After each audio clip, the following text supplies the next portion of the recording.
The geese were the first to break the covenant of the season, their V-formation shattering toward the south weeks before the calendar dictated their departure. High above the valley, the sky was not the usual crisp azure of early October but a bruised, purplish expanse that seemed to press down upon the tree line like a physical weight. Joachim watched the birds vanish over the ridge, his boots deep in the mulch of his dying garden. He wiped his hands on his canvas trousers, noting the grit of the soil. It was too cold, almost crystallized, freezing at a depth that shouldn't have seen frost for another month. The air didn't move, it simply sat heavy in the basin of the valley, carrying a metallic scent that tasted of iron and ancient ice. Beside him, Sam, small for 10 years but with hands roughened by chores, kicked at a frozen pumpkin vine. The boy's breath plumed in the air, hanging longer than it should have, a white ghost that refused to dissipate. Joachim looked at the thermometer nailed to the side of the barn. The mercury was sluggish, sinking past 40 degrees in the middle of the afternoon. This was not merely a cold front, it was a fundamental shift in the atmosphere, a warning written in the behavior of the animals and the color of the light. The horses in the paddock were huddled together, their tails twitching nervously, facing north as if watching an invisible army assemble on the horizon. "The soil is locking up, Papa," Sam said, his voice quiet, mimicking the hush that had fallen over the world. Joachim nodded slowly, his eyes scanning the tree line where the pine stood motionless. "It is deeper than the frost, Sam. The earth knows what is coming before we do. We need to finish the harvest today." All of it, the urgency in his voice was not loud, but it was absolute. They worked in a rhythm born of necessity, pulling the last of the root vegetables, the carrots and potatoes feeling like cold stones in their hands. Joachim sensed the timeline collapsing. The leisurely preparation for winter was a luxury they could no longer afford. The valley was holding its breath, and when it finally exhaled, it would bring something catastrophic. The town of Oak Haven, a mere 3 miles down the sloped road, was a testament to human arrogance and short memory. New structures of green lumber and thin clapboards sprang up daily, driven by the recent silver strike in the upper peaks. Men with more greed than sense were throwing up balloon frame houses that shivered in a stiff breeze, prioritizing speed over shelter. It was into this chaotic expansion that Rance, the town's primary landowner and self-appointed mayor, rode his roan mare up to Joachim's fence line. Rance did not travel by wagon, he preferred the height and dominance of the saddle. He wore a coat with a fur collar that looked too pristine for the frontier, and his eye swept over Joachim's modest plot with the calculating gaze of an auctioneer. The conflict had been simmering for months. The town needed flat land for the expanding rail depot, and Joachim's fertile bottomland was the prime target. Rance leaned over the pommel of his saddle, smiling without warmth. "The council has voted, Joachim. The eminent domain papers are being drawn up. We need this flat stretch for the siding. The town is growing. Progress doesn't wait for stubborn widowers." Joachim didn't stop stacking the firewood, the rhythm of his labor unbroken. "This is deeded land, Rance. And that bottomland floods every 5 years. You build a depot there, you'll lose it." Rance chuckled, a dry sound like cracking twigs. "We have engineers from the city. They say it's fine. We are offering you the Hillside tract. The rocky slope. It's useless for farming, but it's yours if you sign the swap peacefully. Or, the sheriff evicts you, and you get nothing." Sam stood by the porch, clutching a basket of turnips, his eyes wide with fear. Joachim finally paused, resting his hand on the axe handle. He looked at the flat land, then up at the steep, south-facing hill that Rance called useless. He saw something the other man did not, an angle of incidence, a geometry of survival. "The slope facing south," Joachim clarified, his voice level. "You'll trade the deed to the entire ridge for the bottomland." Rance nodded, thinking he had swindled a simple farmer. "The rocky scrub? Take it. You can graze goats on the thorns." Joachim looked at the bruised sky, then back at the man.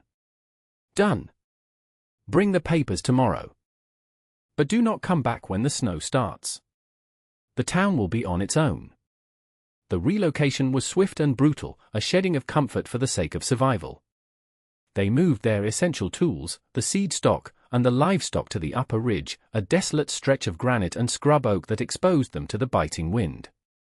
But Joachim held a vision in his mind, a blueprint born from a dusty engineering manual he had read years ago in St. Louis, combined with the intuitive logic of the frontier. He did not intend to build on the hill, he intended to build into it.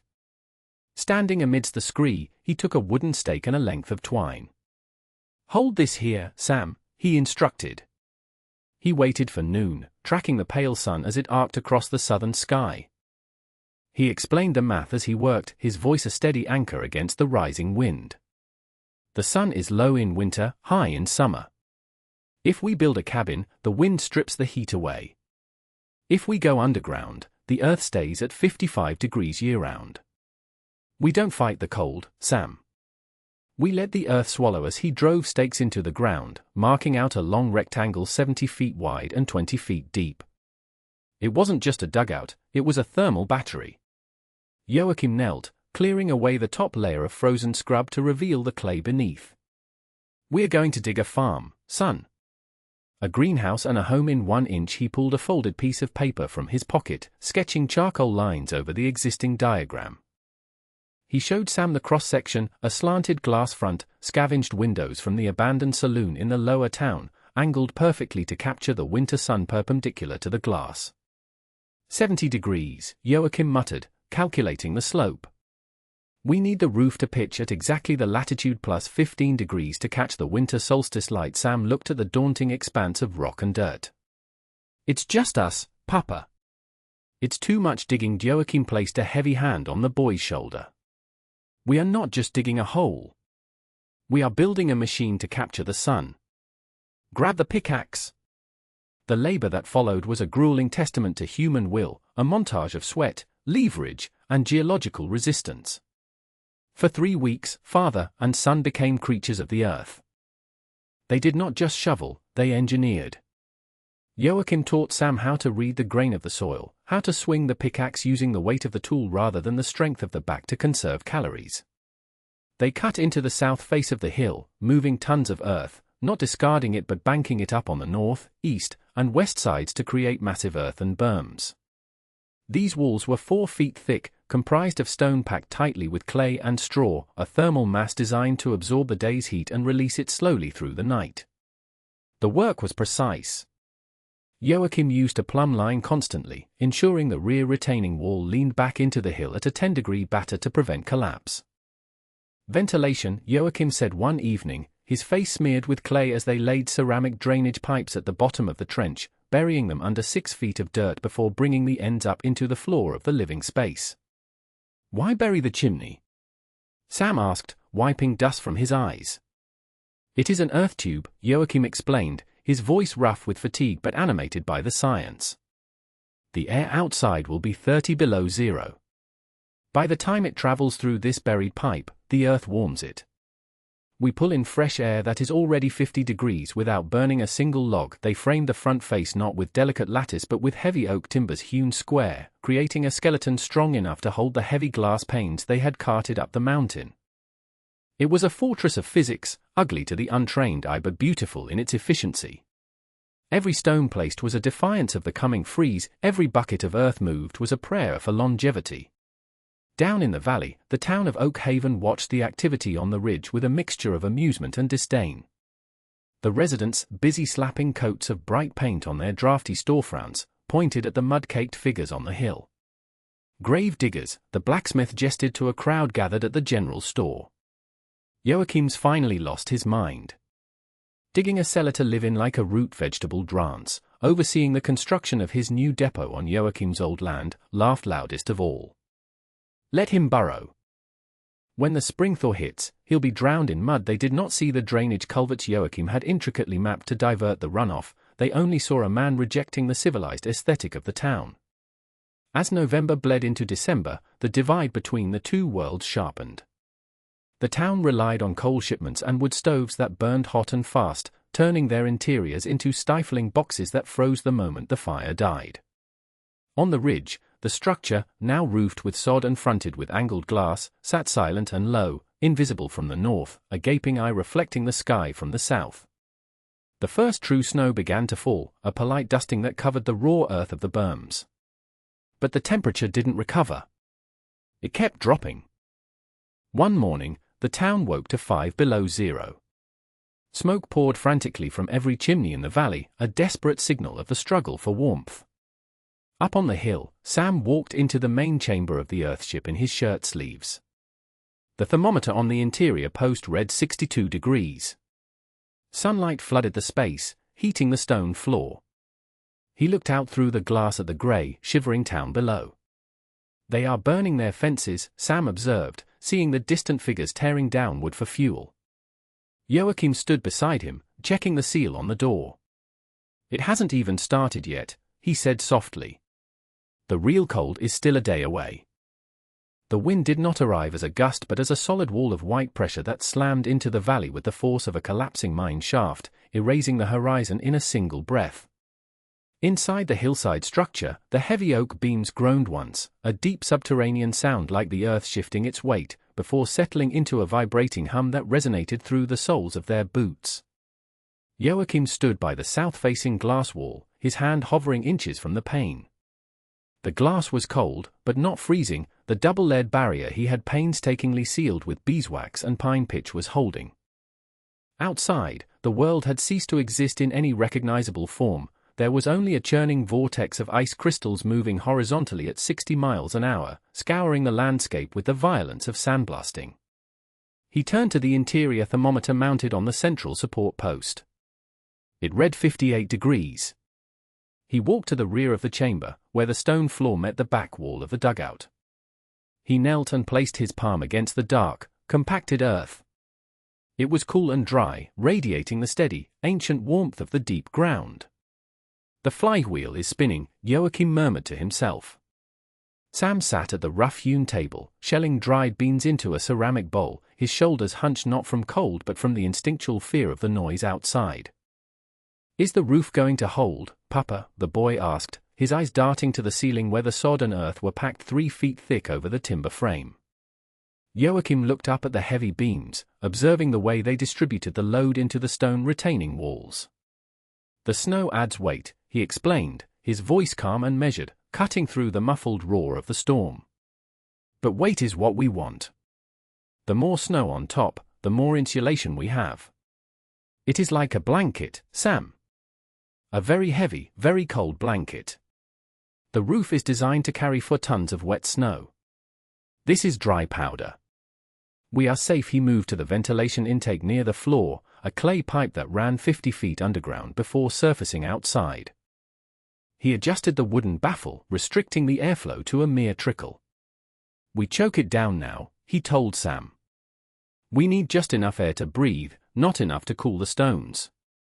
The earth will warm the incoming air from 20 below to 40 above before it even reaches this room. That is the engine, Sam. The earth does the work." He checked the interior temperature again an hour later. It had dropped 1 degree. Outside, the mercury was falling through the floor of the thermometer, hitting 35 degrees below zero. The storm was not just a weather event, it was a siege. Down in Oak Haven, the siege was being lost.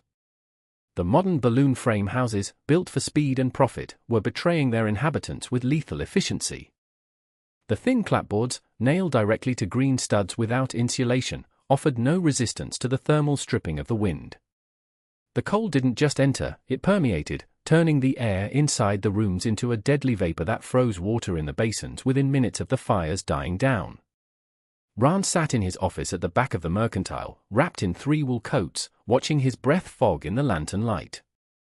The coal stove in the corner was glowing cherry red, consuming fuel at a rate that terrified him, yet the heat dissipated before it reached his desk. The windows rattled violently, the frost on the inside of the glass growing thick and opaque, sealing them into a white tomb. He could hear the nails in the walls popping with sharp, gunshot cracks as the wood contracted in the extreme cold. He stood up, his joints stiff, and walked to the window, scraping a small peephole in the ice with his fingernail. There was nothing to see but the swirling void. He thought of the coal pile in the shed behind the building. It was frozen into a solid block, requiring a pickaxe to break apart, and his supply was dwindling. The town's water tower, a symbol of their civic progress, had split an hour ago, a massive rupture that sent a cascade of ice down the main street, freezing instantly into a treacherous glacier. Rance shivered, a convulsion that started in his spine and rattled his teeth. He realized with a dawning, icy horror that money could not be burned for warmth, and his deed to the bottomland was worthless under 6 feet of drift. He looked at the map on his wall, at the ridgeline he had traded away. He remembered Joachim's calm insistence on the southern exposure. The angle of incidence, Rance whispered, the words tasting like ash. He grabbed his lantern, the flame flickering in the drafty room. He needed to check on the others. He needed to find a place where the wind didn't scream like a dying animal. The panicked shouting from the street below told him that the church roof, the town's designated shelter, had just compromised, the shingles ripped away like paper. The contrast between the two worlds was a sharp geometric divide. In the valley, chaos reigned, a frantic, disorganized battle against entropy. Men hacked at frozen fences for wood, families huddled under piles of bedding that grew damp and cold from their own breath, the air was filled with the smoke of inefficient fires and the crying of children. On the ridge, in the belly of the hill, there was a stillness that felt almost monastic. The storm was a distant, angry abstract, a noise that could not penetrate the mass of the earth. Joachim moved through the greenhouse section of the dwelling, where the angled glass captured the diffuse light of the white oat. Even without direct sun, the radiant energy of the previous weeks was stored in the stone floor and the water barrels he had lined up along the back wall. These barrels, painted black, stood like silent sentries, releasing their stored heat into the room. Sam was kneeling in the dirt floor of the planting bed, checking the winter kale and the hardy spinach that grew in neat, vibrant rows. The green of the leaves was shocking against the memory of the white death outside. "The goats are restless," Sam said, looking toward the partitioned alcove where their 2 dairy goats chewed cud in the semi-darkness. "They hear the wind." Joachim nodded, checking the water level in the cistern. "Animals know when the balance tips. But they are warm. Feel the wall behind them." Sam walked over and placed his hand on the stone partition. It was tepid, almost warm to the touch. The stove, Sam realized. Joachim had designed the wood stove's flue to run horizontally through the stone bench before exiting, squeezing every calorie of heat from the wood before the smoke left the building. "We are burning 3 logs a day," Joachim said, noting the tally on the slate. "In the old house, we would burn 3 logs an hour." He sliced a piece of hard cheese and handed it to the boy. "Eat. Your body needs fuel to make heat, just like the stove. Tonight will be the hardest. The wind is shifting to the north. It will try to pull the air out of the vents. We must seal the intake completely for 6 hours." He moved to the clay pipe again, plugging it with a heavy woolen bundle. The air in the room grew still, heavy with the scent of soil and damp leaves. It was a capsule of life suspended in a universe of ice. It was just after midnight when the knocking came, a dull, rhythmic thudding against the heavy timber door that sounded less like a human hand and more like a loose branch. But there were no trees on the porch. Joachim had cleared them for the fire break. He exchanged a look with Sam. The boy stopped chewing, his eyes wide in the lantern light. Joachim picked up the heavy iron bar he used for the stove grate, not as a weapon, but as a tool of leverage. He moved to the door, which was essentially a triple-thick sandwich of oak and wool, and listened. The sound came again, weaker this time. "Open it," a voice croaked, barely audible over the wind. "Please." Joachim looked at the thermometer, 60 degrees inside, 45 below zero outside. Opening the door was a violence to the system he had built. It would scour the heat from the room in seconds. But he did not hesitate. "Get the blankets, Sam. And the soup pot. Move the goats back." He threw the latch and shoved the heavy door outward. The wind caught it, ripping it from his grip and slamming it against the exterior retaining wall. A cloud of ice fog exploded into the room, instantly condensing in the warm air. In the swirling white mist, a cluster of shapes huddled on the threshold. They were unrecognizable as people, snow-caked mounds of fabric and fur, faces hidden behind scarves stiff with ice. Rance was in the front, or what was left of him, a man reduced to shivering geometry, his eyes wild and rimmed with frost. Behind him were the blacksmith's family and 3 others, dragging a sled that carried 2 children wrapped in a carpet. "Inside!" Joachim roared, grabbing Rance by the coat and hauling him over the threshold. The others stumbled in, falling onto the warm stone floor. Joachim threw his weight against the door, fighting the wind that wanted to claim his home, and forced it shut. The latch clicked. The roar was cut off instantly. The silence returned. The recovery of the townspeople was a slow, biological process. The heat of the earthship did not assault them, it embraced them. Joachim and Sam worked with the efficiency of triage nurses, stripping the frozen outer layers from the survivors and wrapping them in dry wool warmed near the stove. The children were placed on the stone bench that ran over the stove flue, the gentle radiant heat seeping into their bones. Rance sat on the floor, his back against a water barrel, shivering violently as his body began to understand it was no longer dying. He looked around the room with glazed eyes, taking in the rows of green spinach, the condensation on the glass, the dry dirt floor, the sheer impossibility of the temperature. How, he rasped, his voice cracking. We burned. Everything. The coal. The furniture. The heat just vanished. Joachim handed him a tin cup of hot broth. You were fighting the wind, Rance. You cannot beat the wind. You have to let it pass over you. Joachim gestured to the burned walls, the massive thermal mass of the hill itself. We are not heating the air. We are heating the stone. The stone holds the heat. The earth protects the rear. We are inside the hill, not on top of it. The blacksmith, a large man humbled by the cold, looked at the ceiling timbers. It's 60 degrees in here, he marveled, his breath no longer visible. And you have vegetables. Sam brought a basket of carrots, small but bright orange, and placed them on the table. The sight of fresh food in the middle of the apocalypse broke something in the survivors. One of the women began to weep, quiet, shaking sobs. Rance looked down at his hands, blue-white and trembling.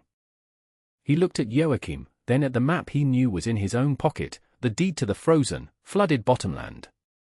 I called this a grave, Rance whispered. I told the council you were digging your own grave. Joachim didn't smile.